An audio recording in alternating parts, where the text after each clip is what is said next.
Let's get started with the Scarborough Environmental Association orientation for 2026. So a bit about us. We are a grassroots organization. So we're not an official not-for-profit charity. We collaborate a lot with not-for-profit charities, like community centers, like the Small Change Fund, to bring our programs to life. But our, overall goal is to activate communities on a neighborhood by neighborhood basis against the threat of climate change. That's like a broad description of us. And if my audio is weird or anything like that, please let me know in the chat. I'm looking at that as well. So, how do we do what we do? So, volunteers, that's the big thing. We have a ton of volunteers. Honestly, sometimes we don't know how to harness their energy as much as we'd like to, just because the core team is about 5 people, and we have people like hundreds of people who sign up to be volunteers. But like the core volunteer group is probably like 50 to 80 people throughout all our events. Um, and you know, a lot of our programs we hope to start with grants, but a lot of times grants take too long to come to fruition. So to be honest, like a lot of the programs I just started out of pocket, and eventually a grant came through, and we were able to sustain it that way. But this isn't realistic for a lot of groups. I have a lot of privilege working in the tech sector for my day job, and that gives me a lot of flexibility. Others might not have. So I just want to be honest about like how this is possible for me, and if other people feel like, you know, why can't I contribute more? You know, there is like a lot of, uh, things that I benefit from that make this possible. So the general story of SCA is we secured a neighborhood climate action grant from the city of Toronto.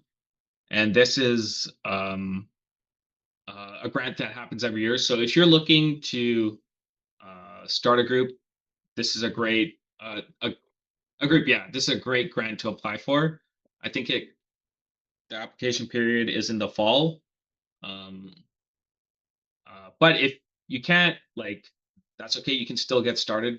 Um, just building community, which we'll talk about a bit later. Um, we worked with existing environmental groups like Cliff Press Butterfly Way to sort of, get an audience of like-minded people, and through that we found more people to partner with, and we developed an email list. So this is really important for organizing. If people come to your first event, they uh, want to know a way to know about your second event, and an email list is the best way for them to keep up to date with what's going on. So our theory of change is we're represented geographically, so we must organize geographically. If I vote for someone in Scarborough, um, that matters very little to someone in Saskatchewan. Like, we vote for people based on the geography, or you know, a ward, which is based on geography. So our sort of theory of change, we want to see action on climate change. We want to see action on poverty. So we try to organize geographically as well, and um, sort of energize people who traditionally don't vote. So there are a lot of people that society doesn't serve because those who are in power aren't sort of um, beholden to them, because they feel like if they go to a wealthier neighborhood, they're guaranteed more votes. So they get higher priority when things like skating rinks are being built. Like Scarborough only has 2 outdoor skating rinks. Um, this is part of the reason why, as compared to the rest of the city, which has like 20 or something per ward, a lot more per ward or borough. So um, we decided we want to create mini networks by running events, and of course, an emphasis on disengaged people. And our motto is community advocacy through community service and community building.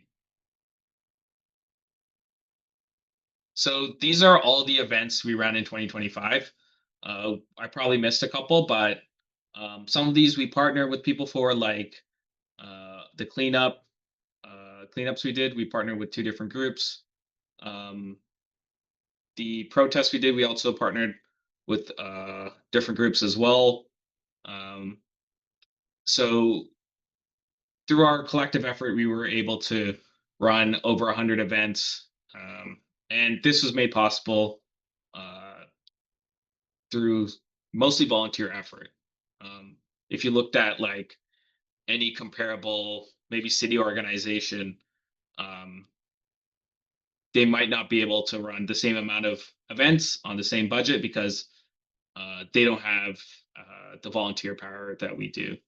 Um, and we also ran our first climate comedy fundraiser today. So we or last year, um, and this was because we joined Small Change Fund, and we're finally able to start accepting donations for our programs.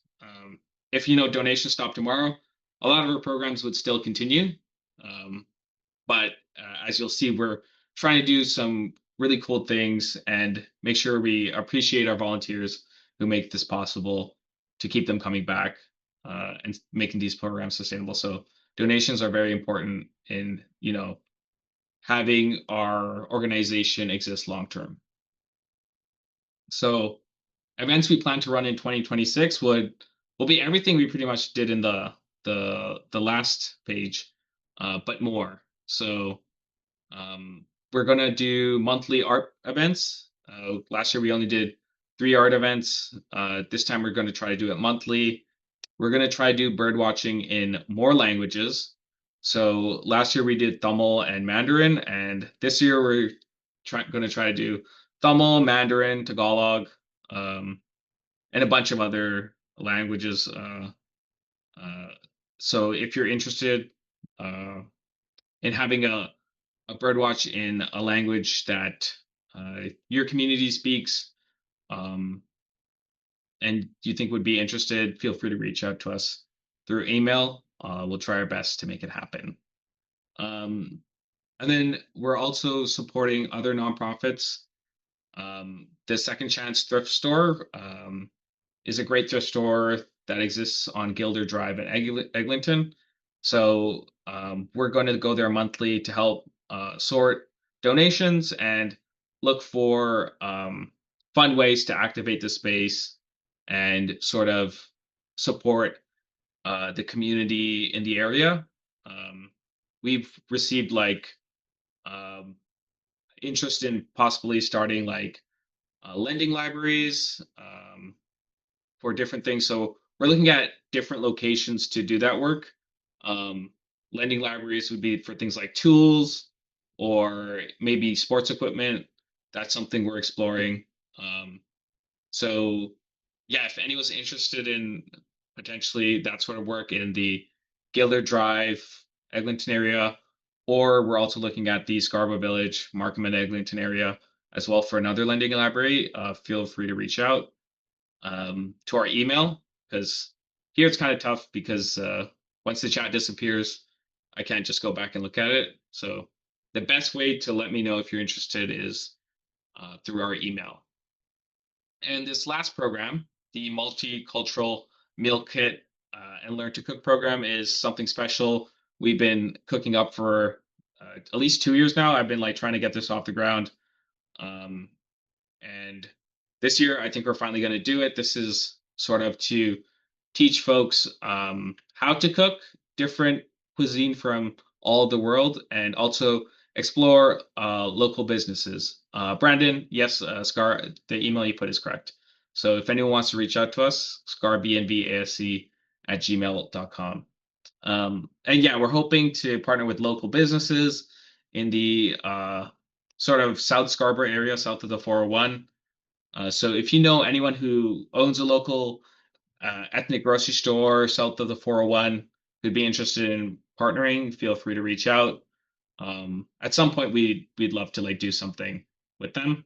Um, but you're going to learn more about this in the near future. Um, and um, it's something that if you want to get involved with, again, email us and maybe talk a bit about um, what's interested, or what you would be interested in as well. Um, So if you're looking to start your own initiatives, I think it's important to start with a clear value and local focus. So sometimes we get too broad, and the groups doing, advocacy nationwide or even provincially are really important because we leverage their work to do a lot of the work we do. For example, we don't do any or much research based work, so whenever we have a program, we sort of leverage the research done by groups like T to sort of explain to residents like the importance of home heating or the importance of transit from groups like TTC Riders. So, um, but if you're starting small, like uh, something in your community, then you want to have a local focus. Um, and sort of listen to the needs of the community. A lot of our programs we started not from what we wanted to do or we thought the community wanted. We listened to the community from what they said when they came to our events. They would say, "Oh, you know what? It'd be cool if you did this." Or me and my friends do this. It's really fun, and then we think of how we can, expand it. Um, So environmentalism is very broad. Like carbon emissions is different from the right to repair, is different from animal rights, is different from transit, but they all are connected in some way. Um, so if, but it's good to have a somewhat of a focus when you're planning your program. So when we do our bike repairs, what we do is we talk to people about the importance of cycling infrastructure, the importance of having uh, or having safe cycling practices to sort of, you know, uh, spread that to the community, right? So uh, a repair event um, connects to safe cycling, and the right to repair does as well. And that's like a policy, right? So you can find creative ways to connect whatever event you're trying to do to environmentalism and build consciousness in your community. So this is a bit of what I said before. We're represented geographically, and people are not motivated. They're apathetic, and they care about different things. So this is sort of the dichotomy of uh, the landscape you're trying to organize in, and we're organizing it as well. So how we sort of tackle this is through hosting events. Uh, these are some of the events we've run in the past. We haven't done a run club. We might do that this year. Um, but you can get very creative with how you run your events and what sort of events you want to run. And whenever you run these events, we can support you. So it's not something where you're on your own to figure all this out. Just at our last repair cafe, which was, I think, this Saturday, um, two folks came up to us and asked us about clothing swaps, and we are supporting them in the ways we can to make it happen in their community. And these are folks outside of Scarborough, so um, we don't want to gatekeep any of the work we're doing. If someone copies our ideas, that's wonderful. That's what we want out of this. Um, and I hope you take the time to do that as well. I also wanted to share this. This is from someone who joined SCA as a volunteer, but this is a separate initiative they're doing. It's a little blurry. It was less blurry when I put it in the slide, but it's called responsiblecafesto.ca. I don't know if they're here, if they want to speak a bit on it, but they can comment in the chat if they are, and I can bring them off mute. I think this is a really cool initiative. Oh, I see them. Let me find them in the chat.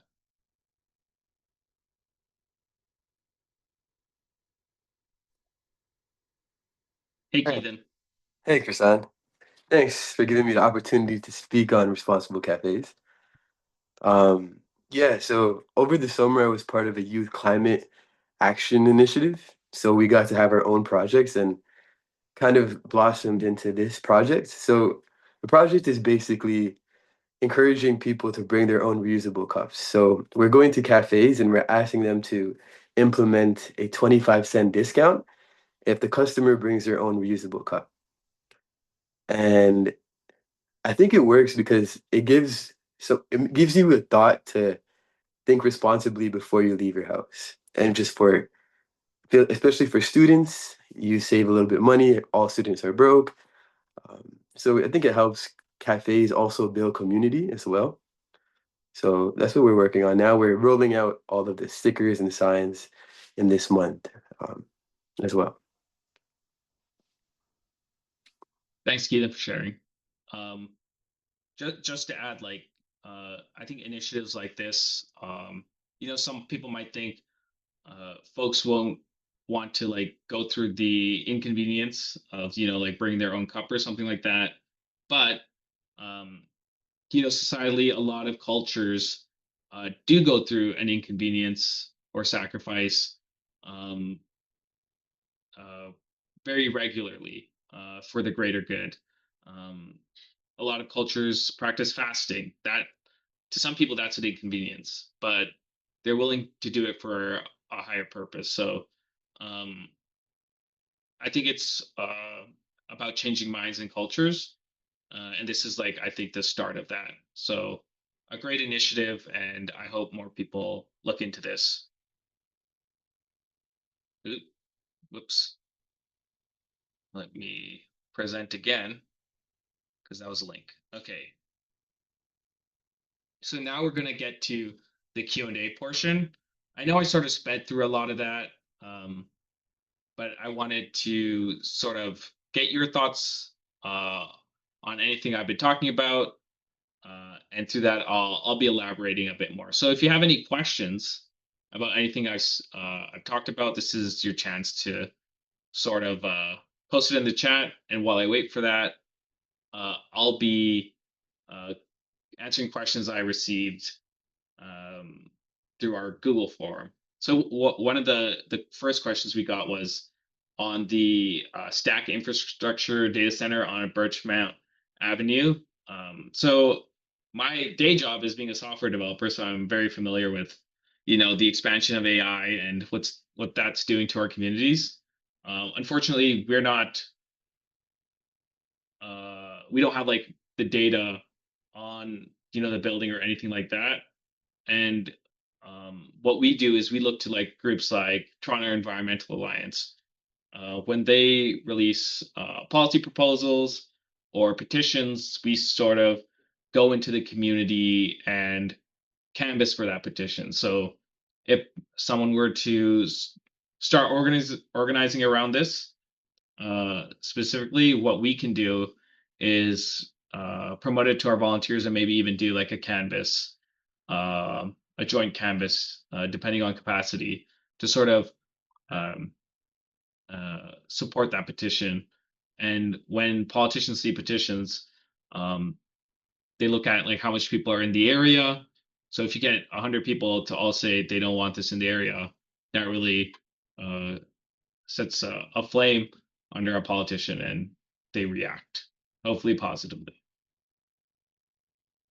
Um, Another question we got is around organizing neighborhood individuals and applying for Pollinate TO grants to revamp lawns into pollinator flower gardens.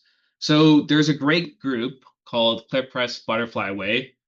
I believe if you type it into Google, they're the first result. but them along with Bendale Butterfly Way have been doing great work locally. Um, so if you're looking to do anything around pollinate TO grants in your community, check out their Facebook community and ask others there. That's the best place to sort of connect um, connect to other people who would be interested. If you have like a specific proposal, you can always email us and we can spread it out to our wider volunteer network um, and connect them to you to start this initiative.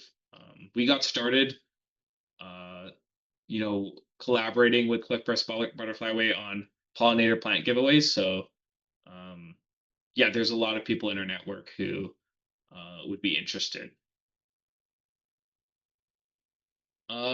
The next question is around the most useful local cultivars we can grow in our own gardens to support our family and community.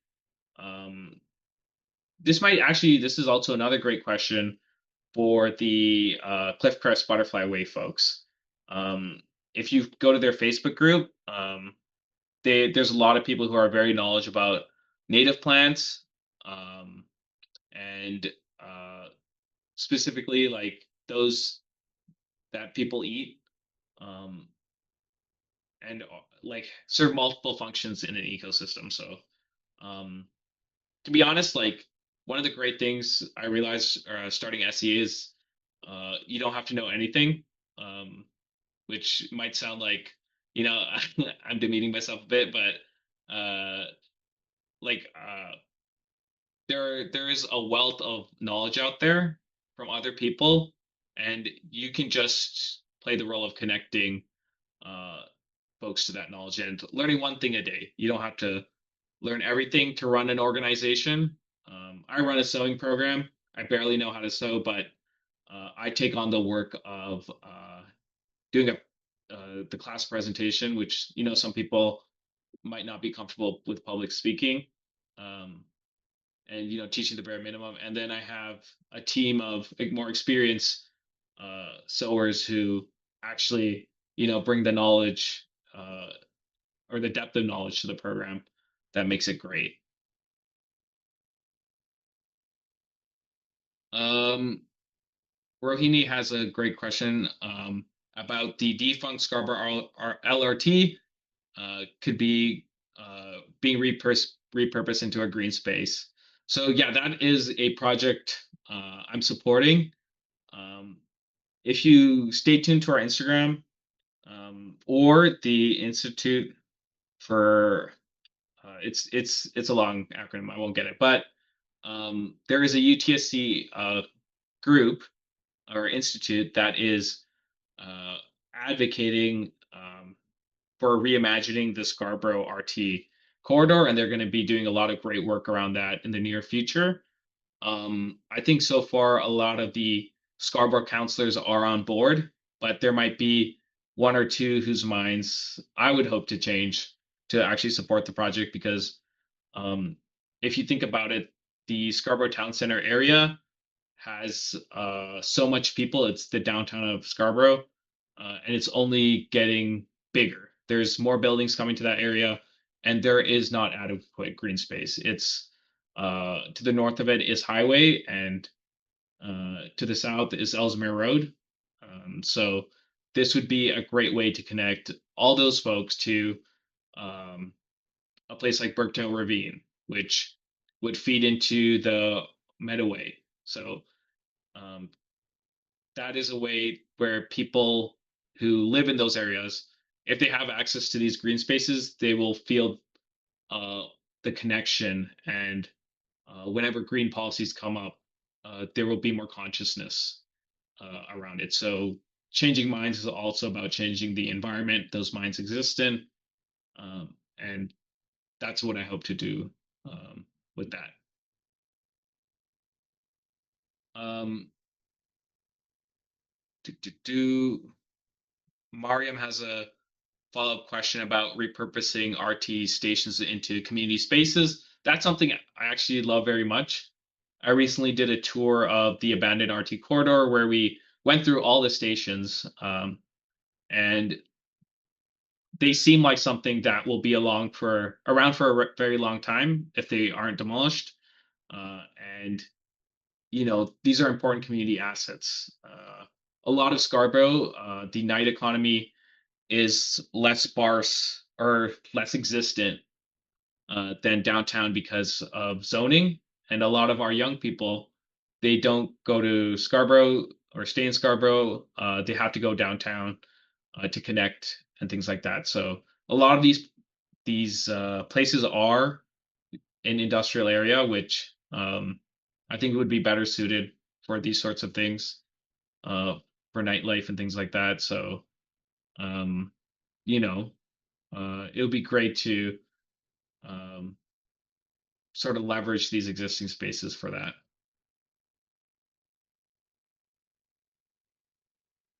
Um, yeah, it'll be yeah. It was a tour for folks who are part of the UTSC program I mentioned earlier. Um, so that's where I learned about that. Um, Let me keep going through questions. Uh, do so. Yeah, someone asked a question about free events for friends and family. All our events are free. Um, and we will keep it that way. The only thing we sort of charge for are our fundraisers, our climate comedy fundraisers we hope to do in February. We're still trying to find a space for that in Scarborough. So if anyone has connections to event spaces that would be willing to host us for free, um, or like a restaurant or something with enough space for 60 people uh, or more, that would be great.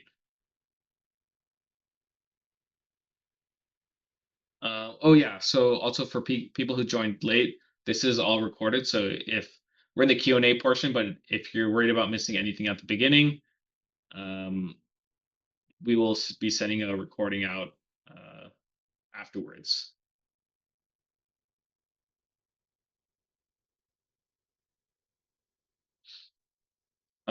So yeah, someone asked a question about our bird and bug walks. We're hoping to do that in the spring and summer. We're currently in the scheduling phase. Um, uh, and we hope to accommodate more languages. The bug walk, we definitely plan on doing. We just don't have anything concrete around it yet, so I didn't include it in the slides. But that's definitely something we're aiming to do sometime in the spring, um, hopefully before June. Uh, yeah. Um, So yeah, for someone asked a question about how we raise funds and we plan for the future. Um, so we mainly raise funds uh, through grants, um, but grants are can be very unreliable. Like if you're waiting for a grant to start a program, it could take a year or two. At which point you might lose interest or your life situation might change. So that's why I always just find out the cheapest way to run a program, maybe through donated items, things like that. Maybe leveraging a skill set I already have. If you don't know how to sew and you don't know anyone who sews, it's difficult to start a sewing program. So um, that's that's sort of how you need to be thinking. And um, where we need the most help is, sort of um, running specific campaigns. So, um, for example, the lending library. A lot of these campaigns I initially lead, um, but at this point, I'm like juggling so much that to expand, um, I'm relying more and more on, giving people opportunities to have small leadership um, roles, and then hopefully um, they feel comfortable at some point taking on that event or creating their own initiative. So with a lending library, I'm hoping to find folks who are willing to take a more of a leadership role in getting those started um, with SEA support. Okay, let's see if I. So that was all the questions in the form, but I'm just gonna go through the ones in the chat. So yeah, if you want to promote your program or group, definitely reach out to us on email. We check our emails fairly regularly, um, and you usually receive a response within a day or two.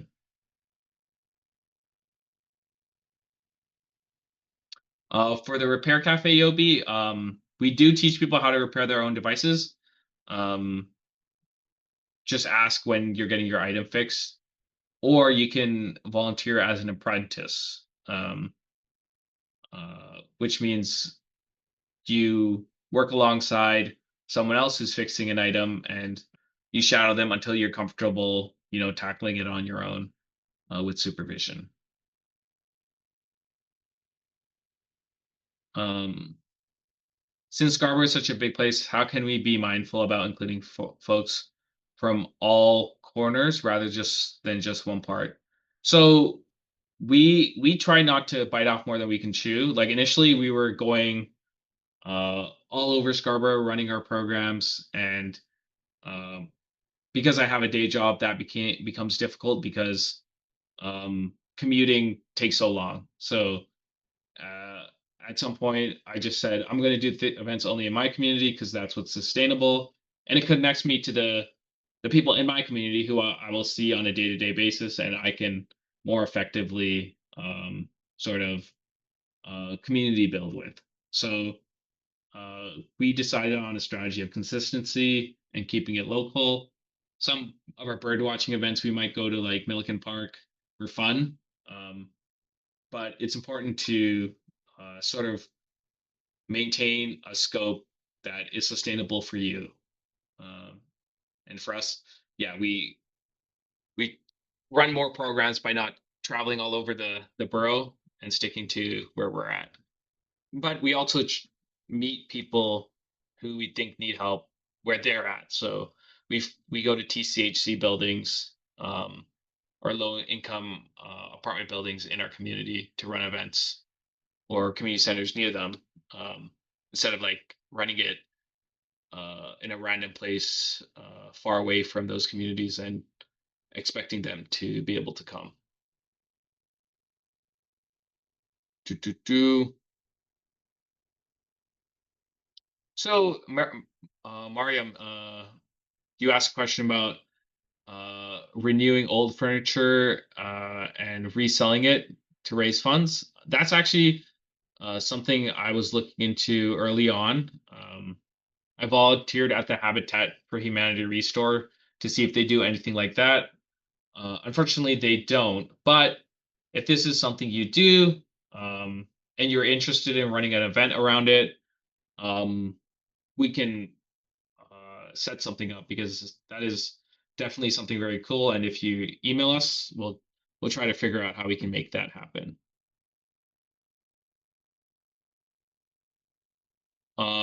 Do we need help with grant writing? Yes. We're not applying to any grants currently, but that's probably going to change soon. It's just the year just started. We were looking for grants for our art program. Right now, it's starting off donated supplies and some of my wife's own materials. So if we can get a grant for that, that would be amazing to be able to, properly um, supply it. What is the art program about? So it's a monthly drop-in art program. Or sorry, it's not drop-in. I think you have to register. But we're going to do our first one, I think tomorrow. But registration is full unless like someone drops out. So make sure to check our Instagram and or website, and you should see a link to it. um, for more information. Um, but yeah, we've done zine workshops in the past where people make zines, so that's like crafting. We've done paint workshops, things like that. Oh wait, so sorry, the art. I think the art program's happening on the 21st. Thanks to Raj.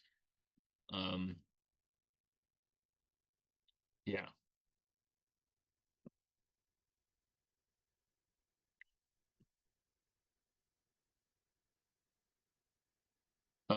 Let's see. Does anyone have any other questions? So yeah, for also for people who joined late, we recorded this entire presentation. Uh, so don't feel like you missed anything if you came late. It'll all be available and sent to your email. Um, the new events we're going to do this year are going to be more, multi-language bird watches. We're hoping to get a meal kits program off the ground, as well as some lending libraries. So if anyone here is interested in getting involved with that, um, our email is the best place to reach us. Okay, we have a question from Nadine. At the sewing workshops, do you focus on teaching people how to repair holes and tears in clothing? Is this more the focus of the repair workshops? So the sewing workshops, we do a class the first 2 weeks of every month, which I run, and the third and fourth week of every month, we sort of have it a drop in where people bring their own projects to work on. And if you're interested in learning how to repair your clothing, this is where you would come, ask questions, and learn how to, do a patch or hem your clothing or something like that. It is it's not like we'll be doing it for you. It's very much you asking us questions and doing it yourself, sort of thing. And the repair cafe, you can also do a bit of that.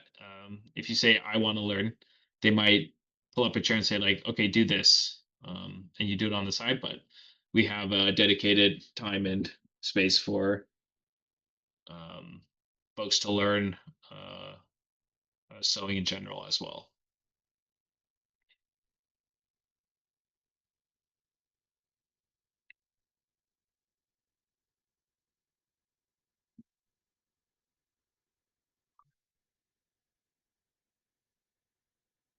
Um, let's see, any more questions? So we had our 50 to 80 regular volunteers. They do a wide variety of things. Like some of them support our sewing program, so they're experienced sewers, and they come in weekly to fix clothes, or not fix clothes, but teach other people how to fix clothes, or you know, sometimes alter their own clothing. Um, our repair cafe, we have 30 to 40 regular repairs who come out. Um, and around that also includes like the people supporting the program, from the desk intake people to the people making drinks, to the people who run the clothing swap during that time. Um, we also support nature stewarding programs. So we have a couple of volunteers that are active through that. That starts in the spring and ends in fall. But that's a City of Toronto run program. We just sort of create communities around those existing programs, um, to get more folks participating. Um, yeah, there's like also small ways people help organizationally in the back end, um, but that's a core team of 5 people who each have like specific responsibilities. It's tricky for us to ask people to help organizationally when that's just more sort of things we have to juggle unless they take like a leadership role in a program. Um, yeah. The multicultural meal kit program sounds cool. Can you tell us more information about that? So yeah, actually, we food waste is a big, thing we try to combat, and also food unaffordability. big reason we started our ethnic grocery store map was to give people alternatives to the big box stores that we perceive as, gouging customers. Um, and a thing we did around food waste is actually supporting 5 and 2 urban farms in Scarborough who goes to grocery stores and takes their food that's about to expire, creates meals from it, and gives it to hundreds of to thousands of people every week. Um, and that is done from actually grocery stores all the way in Stouffville. So a lot of Scarborough grocery stores who they try to reach out to uh, wouldn't partner with them or didn't have the time. Um, so it's kind of sad, but they have to go all the way to Stouffville to get food from a grocery store to make their meals. Yeah. What about mutual aid? Um, we sort of, I guess our summer programs can be viewed as mutual aid, where we support each other through repairs. So mutual aid is definitely something we support, and something we try to practice.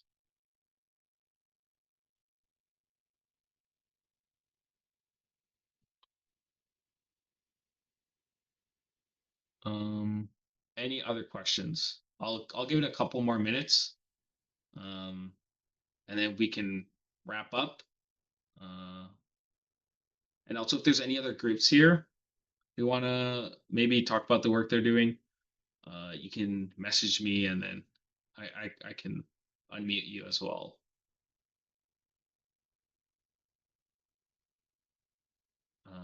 But in the meantime, thanks everyone for coming.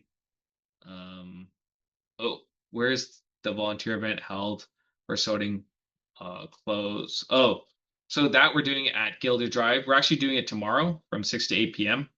So if you're interested, email us and let us know, and then uh, I'll send you more details. But that's Gilder Drive in Eglinton from 6 to 8 p.m. tomorrow.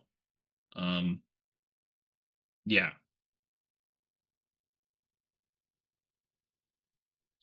So yeah, as mentioned, like all this information will be available as a video link later. And if you have any questions, you can always reach out to me. Um, what is the lending library? So the lending library, for example, the Scarborough Village area, we want to do a skate rental library. That's one of my ideas because there's a skating rink at the local community center um, that I think it used to have a skate rental program, but it no longer does. So um, we are hoping to bring that back. And yeah, in some fashion. We haven't had any conversations with the community center yet, but if not them, through another organization or another location, because there's also, McCown District Park nearby as well. Oh, what is my name? Oh, sorry. I don't even know if I introduced myself. So yeah, I'm Krisan Veerasingham. I'm the director of Scarborough Environmental Association. And yeah, this is uh, I guess a hobby of mine because I do have a day job, but yeah, uh, this is probably I dedicate more time to this than my day job. But don't tell my boss. But I do work the required hours. Yeah. All right. Um, yeah. So in sort of conclusion, um, Scarborough Environmental Association does a lot through volunteer energy. And if you're looking to contribute, we'd love that. And a lot of our volunteers go on to start their own initiatives, which we love to support. So if you want to skip to just starting your own initiative, that's amazing. We'll help you get started, whether that's running a clothing swap in your community, whether that's running a nature walk. Let us know. We'd love to support you, especially if you're connected to an existing group. Like if you're connected to a church that you want to take on a bird watch, reach out to us. If you're connected to a school, and you want to borrow our binoculars for a school program, that's something we've done in the past. We're uh, we're a reflection of the community. We listen to what the community's needs are and respond. So yeah, we're not a rigid structure. Um, it's not like we do uh, what's in like a constitution or something. We are flexible and don't be afraid to throw anything at us in terms of ideas. It doesn't have to be purely environmental. It can also be just community building in general. So, um, yeah, with that said, I'll give you guys back the rest of your time. Thank you for coming, and I'm going to post the email one more time in the chat so folks can reach out to us.